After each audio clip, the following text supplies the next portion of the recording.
बिस्मिल्लाहिर्रहमानिर्रहीम। हज़रत अबू हुरैरा रज़ियल्लाहु ताला अन्हु बयान करते हैं, रसूल अल्लाह सल्लल्लाहु अलैहि वसल्लम ने फरमाया, सबसे कामिल ईमान वाले वो लोग हैं जो इनमें सबसे बेहतर अखलाक वाले हैं।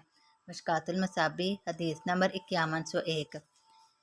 हज़रत अबू हुरैरा रज़ियल्लाहु ताला अन्हु से रवायत है कि किसी आदमी ने अबू बकर रज़ियल्लाहु ताला अन्हु को गाली दी, जबकि नबी सल्लल्लाहु अलैहि वसल्लम तशरीफ़ फरमा थे। आप ताजुब कर रहे थे और मुस्कुरा रहे थे। जब इसने ज़्यादा बदतमीज़ी की तो अबू बकर रज़ियल्लाहु ताला अन्हु ने इसकी किसी बात का जवाब दिया। इस पर नबी सल्लल्लाहु अलैहि वसल्लम नाराज़ होकर उठ खड़े हुए। अबू बकर रज़ियल्लाहु ताला अन्हु आपके पास गए और अर्ज़ किया, अल्लाह के रसूल, वो मुझे गालियाँ दिए जा रहा था जब आप तशरीफ़ फरमा थे। जब मैंने इसकी किसी बात का जवाब दिया तो आप नाराज़ होकर उठ खड़े हुए। आप सल्लल्लाहु अलैहि वसल्लम ने फरमाया, तुम्हारे साथ फरिश्ता था जो इसे जवाब दे रहा था, और जब तुमने इसे जवाब दिया तो शैतान वाक़या हो गया। फिर फरमाया, अबू बकर, 3 चीज़ें मुकम्मल तौर पर हक हैं। जिस शख्स की हक तलफी की जाए और वो अल्लाह अज़्ज़ा व जल की खातिर इससे चश्म पोशी करता है तो इसके बदले में अल्लाह इसे क़ुव्वत और नुसरत अता फरमाता है।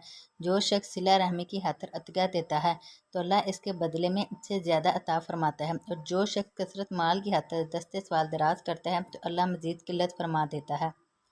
हज़रत आयशा रज़ियल्लाहु ताला अन्हा बयान करती हैं, रसूल अल्लाह सल्लल्लाहु अलैहि वसल्लम ने फरमाया, अल्लाह जिस घर वालों के साथ नरमी का इरादा फरमाता है तो वह इन्हें नफ़ा पहुँचाता है, और जिस घर वालों को इससे महरूम कर देता है तो वह इन्हें इसकी वजह से नुकसान पहुँचा देता है। मिशकातुल मसाबी हदीस नंबर 5103।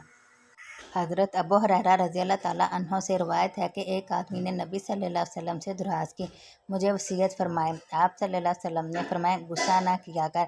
इसने कई बार यही दरख्वास्त की। आप सल्लल्लाहु अलैहि वसल्लम ने हर बार यही फरमाया, गुस्सा ना किया कर। मिशकातुल मसाबी हदीस नंबर 5104। हज़रत अबू हुरैरा रज़ियल्लाहु ताला अन्हु बयान करते हैं, रसूल अल्लाह सल्लल्लाहु अलैहि वसल्लम ने फरमाया, किसी को पछाड़ने वाला शख्स ज़्यादा ताकतवर नहीं। ताकतवर शख्स तो वो है जो गुस्से के वक़्त अपने आप पर काबू रखे। मिशकातुल मसाबी हदीस नंबर 5105।